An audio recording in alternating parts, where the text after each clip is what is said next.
Welcome guys. तो हमारा आज का टॉपिक है GERD, जिसे हम कहते हैं gastroesophageal reflux disorder. Gastroesophageal reflux disorder. और तो हमने लास्ट वीडियो में इसको अच्छे से डिस्कस किया था, बेसिक डिस्कस किया था कि इसमें क्या होता है, बट अभी हम इसको डिटेल में डिस्कस करेंगे, इसके सिम्टम्स, हर चीज़, एंड देन हम नेक्स्ट वीडियो में मे बी ट्रीटमेंट कवर करेंगे। अब गैस्ट्रोइसोफेजियल रिफ्लक्स डिसऑर्डर क्या होता है, ये मैंने बताया था कि ये इसके अंदर क्या होता है, हार्ट बर्न कंडीशंस होती हैं। या बेसिक अगर इसकी चीज़ देखी जाए तो अगर मैं स्टमक ड्रॉ करती हूँ यहाँ पे या गट को, although my drawing is too ugly. Okay, so let's suppose कि ये मैंने स्टमक ड्रॉ किया है और यहाँ पर ये आगे से कनेक्टेड होता है इसोफेगस, देन इंटेस्टाइन कनेक्टेड होता है। अब क्या है कि ये जो इसका है लोअर इसोफेजियल स्फिंक्टर, स्टमक में जो होता है, दो एंड्स होते हैं, पाइलोरिक और कार्डियक एंड्स होते हैं। सो लोअर इसोफेजियल स्फिंक्टर, इसका बहुत बड़ा रोल होता है GERD कॉज करने में। ठीक है, तो अगर हम देखें कि GERD कैसे कॉज होता है, तो फॉर एग्जांपल अगर नॉर्मली क्या होता है, हमारी जो गट है उसके अंदर पूरे में कॉन्ट्रैक्शंस और रिलैक्सेशंस हो रही होती हैं, जिसकी वजह से मस्क्यूलर कॉन्ट्रैक्शंस की वजह से फूड जो है वो नीचे आ रहा होता है। तो अब एलियस के अंदर क्या होता है, अगर ये लोअर इसोफेजियल स्फिंक्टर, ये बेसिकली क्या करता है कि ये क्लोज कर देता है अपना एंड क्लोज तब होगा जब जो हमारा फूड है वो फिल हो जाएगा, हम स्टमक में अपना फूड ले लेते हैं, खा लेते हैं, स्टमक में पहुंच जाता है, तो उसके बाद ये जो एलियस है ये बंद हो जाता है ताकि बैक फ्लो ना हो सके, जो फूड है वो बैकवर्ड ना जा सके, ऊपर ना जा सके इसोफेगस में। तो अब ये चीज हो रही होती है normally, but in case of GERD कुछ रीजंस की वजह से, वो रीजंस भी अभी हम डिस्कस करेंगे, कुछ ऐसी रीजंस हो जाती हैं जिसकी वजह से क्या होता है कि जो एलियस है लोअर इसोफेजियल स्फिंक्टर वो बेसिकली वीकन हो जाता है और लूज हो जाता है, जिसकी वजह से वो हल्का सा ओपन हो जाता है। फिर क्या होता है कि जो आपके स्टमक के कंटेंट्स हैं वो इजीली जो है वो बैकवर्ड फ्लो कर सकते हैं, जो भी कंटेंट आपका यहाँ पे पड़ा होगा वो सारा बैकवर्ड फ्लो कर पाएगा इजीली, और फिर वो इसोफेगस में जाएगा और फिर आपके माउथ से हो सकता है कि आपको वॉमिटिंग और नौसिया भी हो इस केस के अंदर। तो क्या है कि आपको सोर टेस्ट आना शुरू हो जाता है और वॉमिटिंग और नौसिया फीलिंग होगी, और उसके अलावा आपको ऐसा लगेगा कि आपकी इसोफेगस में एसिड है और सॉर्ट ऑफ एसिड और रिफ्लक्स होगा।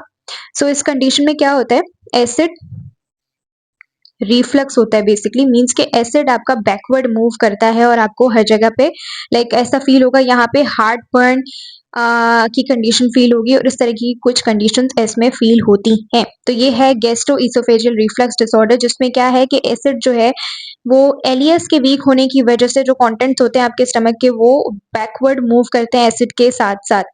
ठीक है, और ये इस केस में भी हो सकता है कि अगर आपके स्टमक में ज़्यादा एसिड कंटेंट आ गया है तो हो सकता है कि उसकी वजह से ये एलियस वीक हो जाए। तो एलियस वीक होने के भी बहुत सारे रीजंस हैं। तो सबसे पहले हम देख लेते हैं कि ये जो एलियस है ये वीक बेसिकली क्यों होता है, ये जब वीकेंड हो जाता है तो क्यों होता है। ठीक है, तो सबसे पहले जो लोअर इसोफेजियल स्फिंक्टर है वो सबसे मेन कॉज इसका यही है कि ये स्मोकिंग की वजह से भी हो सकता है वीक। ठीक हो गया, और अगर हमने अल्कोहल कंजम्पशन कर ली तो उसकी वजह से भी वीक हो सकता है। देन ये सारी चीज़ें मैंने शायद मे बी डिस्कस की हैं, कार्बोनेटेड बीवरेजेस, इसकी वजह से भी हो सकता है। ठीक हो गया, बट इन शॉर्ट अभी मैं यहाँ पर डिस्कस कर रही हूँ ताकि आपको आगे वाली चीज़ समझ आए। ठीक हो गया। अब इसके अलावा अगर अल्कोहल कंजम्पशन हो गई है, या एक पेशेंट है जो ओबेस है, ओबेसिटी के जो पेशेंट होता है मतलब मोटापा, उसके अंदर ज़्यादा चांसेस होते हैं इसके वीकन होने के। ठीक है, और अगर आप बहुत ज़्यादा फूड ले रही हो जिसकी वजह से क्या है कि फूड आपका यहाँ तक भर जा रहा है, तो उसकी वजह से हो सकता है इस पे एलियस पे इतना ज़्यादा प्रेशर पड़े कि ये लूजली बाउंड हो जाए और ओपन हो जाए। तो ये सारे रीजंस हो सकते हैं। ओवर ईटिंग भी एक रीज़न आ गया। ठीक है, या फिर आप लेट नाइट खा रहे हो खाना और फिर फौरन से सो रहे हो, तो उसकी वजह से भी हो सकता है कि रिफ्लक्स बैक हो जाए आपका फूड।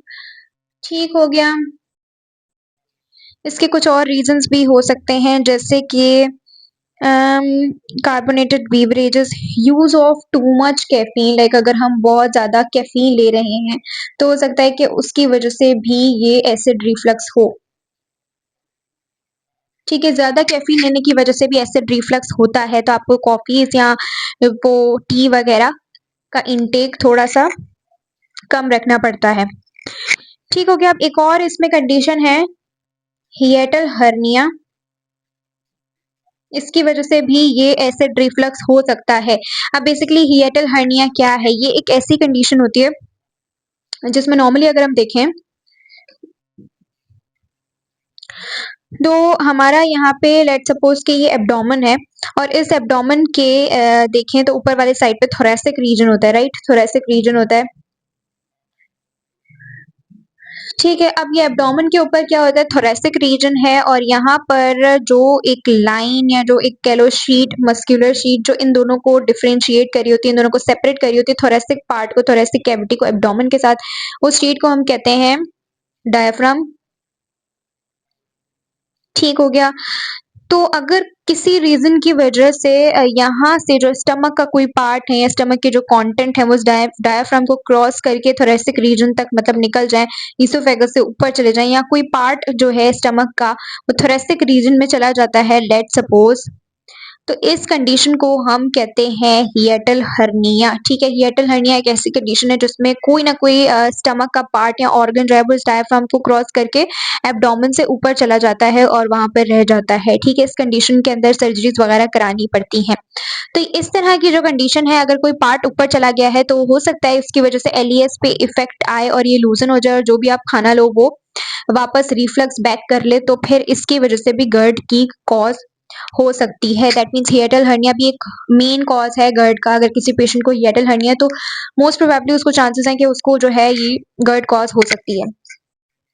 ठीक हो गया। तो अब चलते हैं उसके सिम्टम्स की तरफ कि क्या क्या सिम्टम्स बेसिकली कॉज हो सकते हैं ऐसे पेशेंट के अंदर। सो द सिम्टम्स, गर्ड के पेशेंट में क्या क्या सिम्टम्स आ सकते हैं, बेसिकली क्या क्या सिम्टम्स होंगे। सबसे पहला जो सिम्टम इसमें होता है वो होती है हाइपर एसिडिटी। ऑब्वियसली आपका जो है वो एसिड भी हो सकता है कि ज्यादा प्रोड्यूस हो रहा हो जिसकी वजह से ये एलईएस वीकन हो रहा हो, तो हाइपर एसिडिटी भी हो सकती है। और उसके अलावा स्टमक एक, ऑब्वियसली स्टमक में पेन होगा। ठीक है, फिर रीगर्जिटेशन होती है। रीगर्जिटेशन जो है ये बेसिकली एक टर्म है जो कि हम कहते हैं, दैट मीन्स आपको जो है वो माउथ में सोर टेस्ट आ रहा हो, इन माउथ जो भी आप कंटेंट ले रहे हो वो वापस आ रहा होता है। तो उसकी वजह से पॉसिबिलिटी है कि माउथ में आपको सोर टेस्ट आ रहा हो। ठीक है, तो उसको हम रीगर्जिटेशन कहते हैं। उसके बाद nausea vomiting is the most common symptom जो इसमें होता है। ठीक है, बैड ब्रीथ भी हो सकती है ऐसे पेशेंट्स को। ठीक हो गया। और डिस्फेजिया, डिस्फेजिया एक और टर्म है, इसका मतलब है कि डिफिकल्टी टू स्वेलो, क्योंकि जो आपका फूड है वो ऑलरेडी ऊपर की तरफ आ रहा है, डिफिकल्टी ऑफ सोलोइंग और टू स्वेलो। सो जो आपका फूड है यहाँ पर वो वैसे ही ऊपर की तरफ आ रहा है, तो आप कोई भी चीज स्वेलो नहीं कर पाओगे, आपको प्रॉब्लम होगी स्वेलो करने में। और ब्लॉटिंग हो सकती है। ब्लॉटिंग का मतलब होता है फीलिंग ऑफ फुलनेस, मीन्स के आपको ऐसा लगेगा कि आपका stomach all the time full है और आपको भूख नहीं लगेगी, हर टाइम भरा भरा सा लगेगा, क्योंकि कंटेंट्स आपके ऊपर आ रहे हैं, वो नीचे जा ही नहीं रहे हैं, रिफ्लक्स पैक कर रहे हैं, इस वजह से आपको ब्लॉटिंग हो सकती है। तो ये सारे सिम्टम्स है जो कि बेसिकली कॉज हो सकते हैं गर्ड के पेशेंट को। अब नेक्स्ट वीडियो में हम इसके जो है वो ट्रीटमेंट प्रोटोकॉल्स को कवर करेंगे कि कौन कौन से ट्रीटमेंट्स हम दे सकते हैं गर्ड के पेशेंट को, मोस्ट कॉमन मेडिकेशंस कौन सी हैं और ज़्यादा इफेक्टिव कौन सी हैं, कैसे पेशेंट को हमें कौन सी मेडिकेशन देनी है। तो ये सारे प्रोटोकॉल्स को हम डिस्कस करेंगे इन द नेक्स्ट वीडियो।